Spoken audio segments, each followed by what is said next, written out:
آپ صلی اللہ علیہ وسلم جب جہاد پہ بھیجا کرتے تھے تو مسجد میں ہی جمع فرمایا کرتے تھے۔ جہاد کے لشکر کی جب وہاں پر تنظیم ہوا کرتی تھی تو مسجد کے اندر بیٹھ کے ہوا کرتی تھی۔ کبھی جہاد کے لشکر کے لیے آپ صلی اللہ علیہ وسلم فنڈ اکٹھا کیا کرتے تھے تو مسجد میں ہی جو ہے اس کی تنظیم بنایا کرتے تھے لشکروں کو بھیجنے کے لیے۔ آنے والے وفود کو اسلام میں داخل کرنا ہوتا تھا تو وہ بھی عامت الوفود کے اندر آپ دیکھتے ہیں سب مساجد میں آ کے ہی بیٹھتے تھے۔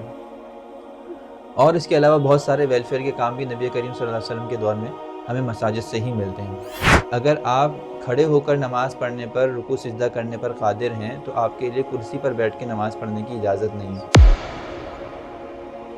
خود میں نے آرتھوپیڈک ڈاکٹر ایسے دیکھے ہیں، میں خود ایک دفعہ ہاسپٹل میں بیٹھا ہوا تھا، میرے آگے 3-4 پیشنٹس تھے جن کو ڈاکٹر نے دیکھا، اور ڈاکٹر ان سے پہلا سوال ہی یہ کرتے تھے بڑے عمر کے لوگوں سے کہ بھائی آپ کے گھٹنے میں درد ہے تو آپ نماز کیسے پڑھتے ہیں؟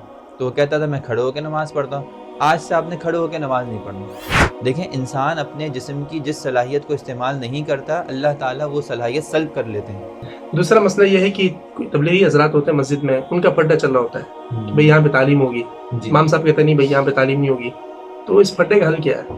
اگر عورت آپ کے محاذی آ جائے، یعنی آپ کے دائیں طرف کھڑی ہو جائے یا آپ کے بائیں طرف کھڑی ہو جائے یا آپ کے بالکل سامنے آ کے کھڑی ہو جائے، ان 3 صورتوں میں آپ کی نماز فاسد ہو جاتی ہے۔ مخلص کی علامت یہ ہے کہ جب اس کو کوئی پیچھے کرتا ہے نا تو وہ یہ نہیں اس کو دھکا دے کے آگے بڑھتا نہیں ہے، وہ 2 قدم اور پیچھے ہو جاتا ہے کہ ٹھیک ہے بھائی اگر آپ اس کام کو مجھ سے بہتر کر سکتے ہو فبہا و نعمت۔